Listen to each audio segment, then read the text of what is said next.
అందరికీ నమస్కారం అండి. ఈ రోజు మనం ఎంవిఎస్ఎస్ ప్రసాద్ గారు రచించిన తృప్తి అనే ఓ చక్కటి కథను విందాం. ఇక కథలోకి వెళ్దాం. మంత్రి మీనారావు 4 రోజుల నుంచి చాలా అసహనంగా ఉంటున్నాడు. ప్రతి చిన్న విషయానికి చిర్రుబుర్రులాడుతున్నాడు. విషయం అర్థం కాక అటు ఉద్యోగులు ఇటు ఇంట్లో భార్య పిల్లలు తలల పట్టు కూర్చున్నారు. ఎప్పుడూ నవ్వుతూ త్రుల్లుతూ ఉండే మీనారావు అలా ఎందుకు మారిపోయాడో అతని భార్యకు అర్థం కాలేదు. ఎందుకంటే తన 25 సంవత్సరాల వైవాహిక జీవితంలో అతన్ని ఎప్పుడూ అలా చూడలేదు. ఆ రోజు అసలు విషయం ఏమిటో తెలుసుకోవాలని మీనారావు భార్య సంధ్య నిశ్చయించుకుంది. బెడ్రూంలో మీనారావు మీద అనునయంగా చెయ్యవేసి, "ఏమండి, ఏమిటండి ఈ మధ్య అదోలా ఉంటున్నారు?" అంటూ విషయం రాబట్టడానికి ప్రయత్నించింది. "అంతా నా కర్మ" అంటూ ఉరుములేని పిడుగులా తల బాదుకోవటం మొదలుపెట్టాడు. "ఏమిటండి అలా బాదుకుంటున్నారు?" ఆతృతగా అడిగింది సంధ్య. "అసలు చెప్పులు తీసుకురా" అన్నాడు ఆవేశంగా మీనారావు. "చెప్పులెందుకండి? ఈ అర్ధరాత్రి వేళ ఎక్కడికి వెళ్తారు? అయినా మీరు బెడ్రూంలో చెప్పులెప్పుడు వేసుకోరుగా? అసలు హాలు దాటి చెప్పులు తీసుకురావద్దంటారుగా?" అమాయకంగా అడిగింది సంధ్య. నిన్ను చెప్పులు కావాలన్నది అవి తొడుక్కొని ఈ అర్ధరాత్రి ఊరేగడానికి కాదు, నా 2 చెంపలు శక్తి తీరా వాయించుకోవడానికి అన్నాడు మీనారావు ఊగిపోతూ. సంధ్యకి మతిపోయినట్లయింది. "ఏమైందండి? ఏమిటలా మాట్లాడుతున్నారు? అసలేం జరిగింది? ఎవరన్నా ఏమన్నా అన్నారా? ముఖ్యమంత్రి గాని ప్రతిపక్ష సభ్యులు గాని మిమ్మల్ని విమర్శించారా? లేకపోతే మీరు చేసిన ఏ కాని పనన్నా?" ఇంకా ఏదో అనబోయింది సంధ్య. మీనారావు ఆమె నోటిని తన చేతితో బలవంతంగా మూసేశాడు. "నేను బాధపడుతున్నది నిన్ను కట్టుకున్నందుకు, నీ తమ్ముడి లాంటి అద్భుతమైన బావమరిది కలిగి ఉన్నందుకు, మీ కుటుంబానికి నా కర్మకాలి అల్లుడినైనందుకు." ఒక్కసారిగా మీనారావు కోపం అత్తింటి వైపుకు తిరిగింది. "మధ్యలో మేమేం చేశాం? అయినా నేనన్నా మా కుటుంబం అన్నా మీకెప్పుడు అలుసే." ఒక్క ఉదుటిన రుద్రకాళి అవతారం దాల్చింది సంధ్య. మీనారావుకి ఒక్కసారిగా ఆత్మరక్షణలో పడిపోవాల్సిన అవసరం ఏర్పడింది. "అది కాదు సంధ్య, ఆ బడుద్దాయి, అదే నీ తమ్ముడు నాకు తోచనివ్వడం లేదు." తన గోడు చెప్పుకోబోయాడు. "అవునులేండి, మా వాళ్లంతా బడుద్దాయిలు, తెలివి తక్కువ వాళ్ళు. అయినా నాలాంటి తెలివి తక్కువ దత్తమ్మని ఏరుకోరు చేసుకున్నా మీరెంత తెలివిమంతులో." వ్యంగ్యాస్త్రం వదిలింది సంధ్య. "నా తెలివి తెల్లారినట్లే ఉంది కాని అసలు విషయం వినకుండా నువ్వు ఆవేశపడి డైలాగులు వదలొద్దు." "విషయం వినమేమిటి?" అన్నాడు మీనారావు అసహనంగా. ఇంకా ఏమిటి వినేది? మీకేదైనా కోపమొస్తే తిట్ల దండకాలు శతకాలు మొదలెడతారు, అంతేగా?" అంది సంధ్య మూతి విరుస్తూ. ఎన్నో శృంగార సంగ్రామాలు చూసిన మీనారావు బెడ్రూమ్ రణరంగంగా మారడానికి సిద్ధమవుతోందని గ్రహించాడు అతను. "దండకాలు శతకాలు రాయటానికి నేనేమి కవిని కాదుగాని కాస్త నేను చెప్పేది విను, అసలు విషయం తెలుసుకో." బ్రతిమాలే ధోరణిలోకి దిగాడు మీనారావు. "సరే చెప్పండి, అయినా మీకు అసలు విషయం చెప్పకుండా ప్రజలకు ఏవేవో చెప్పడం అలవాటేగా." దెప్పింది సంధ్య. "అబ్బా, కాస్త నేను చెప్పేది విను" అంటూ భార్య గడ్డం పట్టుకున్నాడు మీనారావు. "కానియండి మీ స్పీచు." సంధ్య వాక్ప్రవాహంలో వ్యంగ్యం పోలేదు. "మీ తమ్ముడు, అదే మీ అమ్మా నాన్నల గారాల పట్టి, వారం రోజుల క్రితం ముఖ్యమంత్రితో ఏదో ముఖ్యమైన విషయం మాట్లాడుతుంటే అదే పనిగా సెల్కి ఫోన్ చేశాడు. నేను ఎన్నిసార్లు కట్ చేసినా వదలడే. ఆఖరికి స్విచ్ ఆఫ్ చేశాను. తర్వాత రోజు పార్టీ అత్యవసర సమావేశంలో ఉండగా ఒకటే విసిగింపు. వాడేం అర్జెంటు విషయం మాట్లాడాలనుకున్నాడో ఓసారి ఫోన్ చేయొచ్చుగా. అమ్మా తల్లి, అదే జరిగింది. ఆ తర్వాత నేనే ఫోన్ చేశాను. నా వల్ల ఏదో సహాయం కావాలంటాడు గాని విషయం చెప్పడు. ట్రాన్స్ఫరా ప్రమోషనా అంటే మాట్లాడు.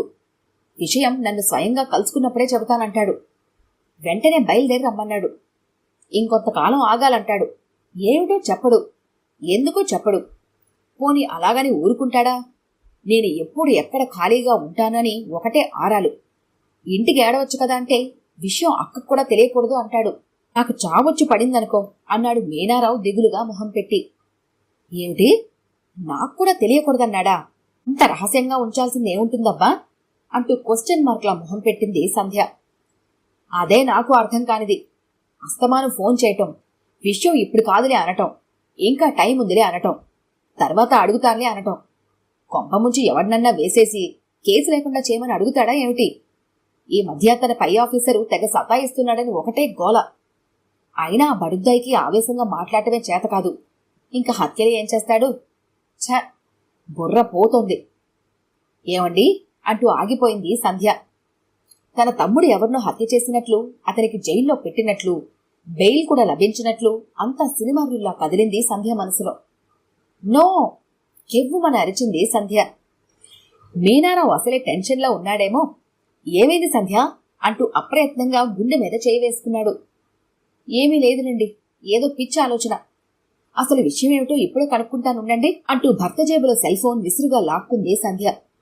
సంధ్య తమ్ముడికి ఫోన్ చేయటం, అతను ఏమీ చెప్పకపోవటం, గట్టిగా అడిగేసరికి అది చాలా ముఖ్య విషయమని బావతోనే చెబుతానని కరాఖండిగా చెప్పి ఫోన్ పెట్టేయటం జరిగింది.